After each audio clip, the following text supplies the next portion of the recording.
श्रीमद् भगवत गीता एक ऐसा ग्रंथ है जो मानव को कर्म करना सिखाता है, जो मनुष्य को धर्म की सही परिभाषा समझाता है। यह एक ऐसा पवित्र ग्रंथ है जो आपको मोक्ष मार्ग तक ले जाता है। यूं तो भगवत गीता सनातन हिंदू वैदिक धर्म का आधार है, परंतु आज मानव कल्याण के लिए इस पवित्र ग्रंथ के ज्ञान को दिल खोलकर अपनाने की आवश्यकता है, क्योंकि यही सनातन है और यही शाश्वत है। Bhagavad Gita motivation video in Hindi के माध्यम से आप इस पवित्र ज्ञान पर आधारित मोटिवेशन स्पीच को जरूर सुनें। यही मोटिवेशन वीडियो आपको तनाव से मुक्त रहने का सबसे अच्छा तरीका बताएंगे। कर्म ज्ञान से अज्ञात मानव कोई महामानव नहीं, केवल अज्ञानी है। मोह बंधन ही मानव को पथ से भटकाते हैं।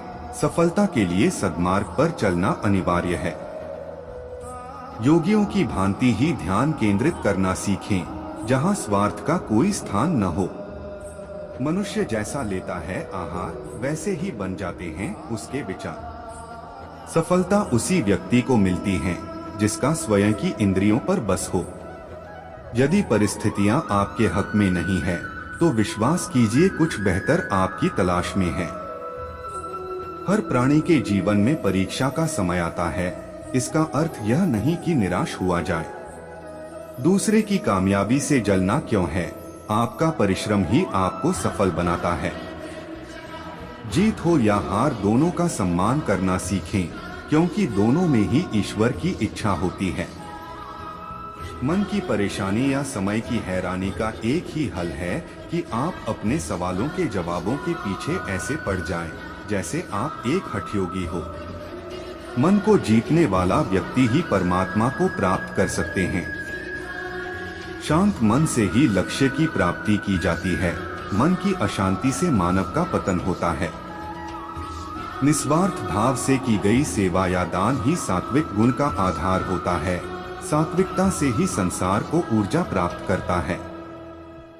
क्रोध, लालच और वासना यही नरक के द्वार हैं, क्योंकि यह मानव के पतन का मुख्य कारण होते हैं। ईश्वर का रूप केवल उतना ही नहीं जितना हम और आप समझते हैं। सृष्टि के हर कण में परमात्मा की उपस्थिति होती है। सृष्टि के हर कण का एक विशेष गुण होता है, जिसका आधार स्वयं श्री हरि नारायण होते हैं। अति से ज्यादा खाना खाने वाला मानव आलस के रथ का सारथी बनता है। एक योगी की यही पहचान होती है कि वह कम खाते हैं और हरि की महिमा गाते हैं।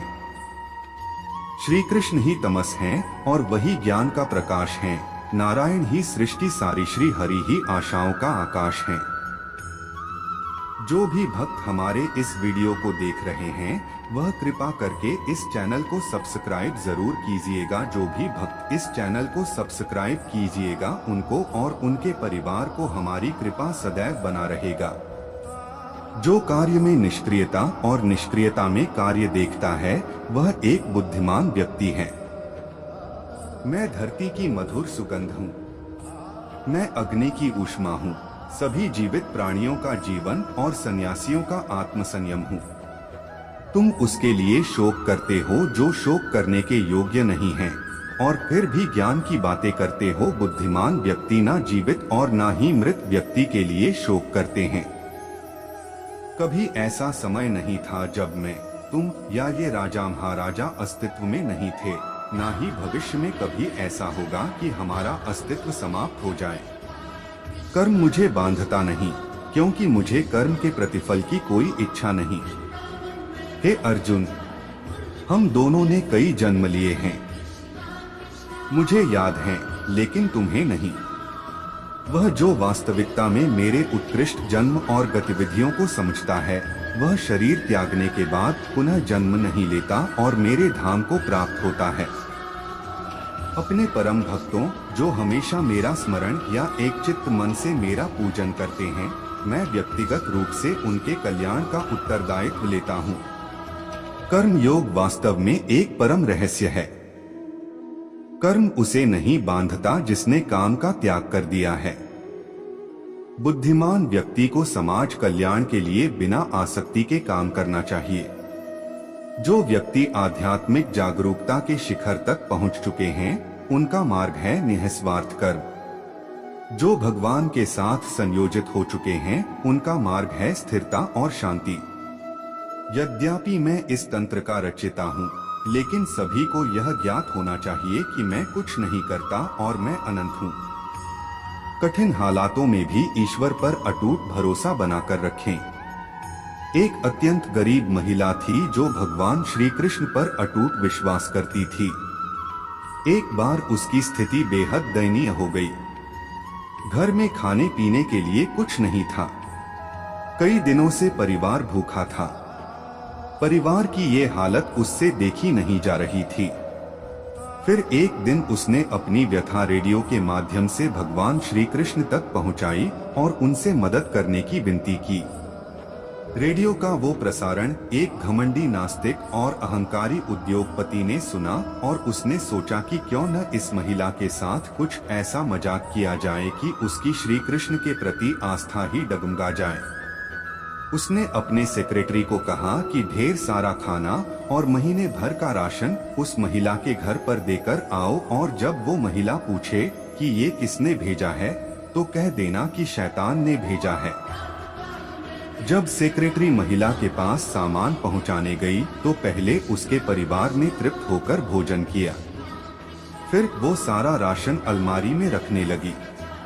उसने एक बार भी सेक्रेटरी से ये नहीं पूछा कि राशन किसने भेजा। ये देखकर सेक्रेटरी से रहा नहीं गया।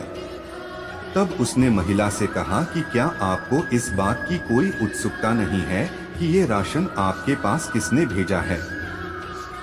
उस महिला ने जवाब दिया कि मैं आखिर इतना क्यों सोचूं? मुझे मेरे श्री कृष्ण पर पूरा भरोसा है। जब मेरा कृष्ण किसी को आदेश देता है तो बड़े से बड़े शैतानों को भी उसके आदेश का पालन करना पड़ जाता है। वो जो भी करेगा अच्छा ही करेगा। इस परिधि लाइफ मोटिवेशन वीडियो से हमें ये सीख लेनी चाहिए कि आप किसी भी हालात में क्यों न हो, ईश्वर पर अपना अटूट भरोसा कायम रखें। आपके जीवन में जो कुछ भी आपको मिला है वो आपके ही कर्मों का नतीजा है। लेकिन जब भी आपको उस ईश्वर की जरूरत होगी और उसे दिल से याद करेंगे तो वो आपकी मदद किसी न किसी रूप में जरूर करेंगे। लक्ष्य पूरा होगा या नहीं, ये सोचे बिना हमें सिर्फ बेहतर से बेहतर कोशिश करनी चाहिए। महाभारत का प्रसंग जो बताता है कर्मों का फल इंसान के हाथ में नहीं है। किसी भी काम की शुरुआत में ये नहीं सोचना चाहिए कि सफलता मिलेगी या नहीं, लक्ष्य पूरा होगा या नहीं, क्योंकि कर्मों की सफलता या असफलता इंसान के हाथ में नहीं है।